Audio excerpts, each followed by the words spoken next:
thing about following Dick Blumenthal is that he's covered most of the ground already, but I want to, first of all, Kim, thank you for putting this together. It's vitally important, and I'm proud of the action that the Senate took. Rosa DeLauro, who many of you are familiar with, who is the ranking Democrat on appropriations, led our effort in the House to put forward a bill that makes common sense, to make sure that if, look, you want to keep government open, don't do it at the expense of people that are going to lose their health care. And for people who are going to see their premiums, who maintain it, see their premiums rise at a minimum of $700. About 189,000 Connecticut residents will be hurt by all of this.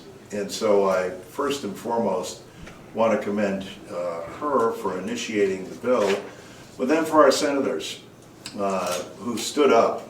And there was great speculation that somehow the Senate was going to roll over and they were going to, adopt the CR because the Republicans were saying, as Dick pointed out, Trump said, don't even bother negotiating with them. Let them be the ones that shut down government. Well, obviously, it's not us. We're in the minority. They control all three branches. And for the president to say, don't bother to sit down and negotiate when so many of our fellow Americans are at risk, this is all happening and taking place as they're trying to dismantle the essential safety nets of our democracy, which are Social Security, Medicare, and Medicaid, before our very eyes, with the kind of cuts they're making and with these so-called DOGE employees going through and ravaging all of your personal data. The more this story gets out there as well, combined with their let's not negotiate with anyone, well, I think the public, some may have been born at night, but not last night. They understand what this is all about and who is hurt. If ever there was a distinction that could be made between the two parties, this is it.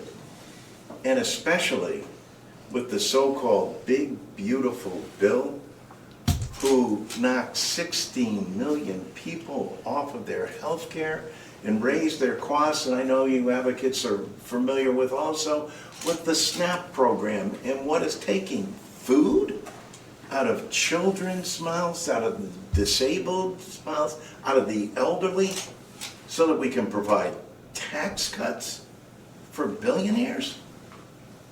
No American, I dare say even billionaires, favor that approach. There's only one way to describe that bill and their unwillingness to sit down with Democrats. It's cruel. It's that simple. It's an act of cruelty on the American people.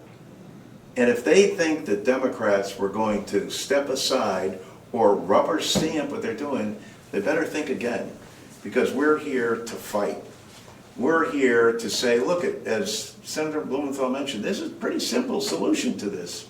Come to the bargaining table and look at, reverse those cuts that are going to impact our fellow Americans. What possible positive good can come out of taking people's health insurance away, or having people that are struggling pay on average $700 more? That doesn't make any sense to anyone. Thank you for your advocacy. We stand beside you and with you and stand against this administration and its wrong-headed move. We're gonna fight until we get this right. Happy to be here.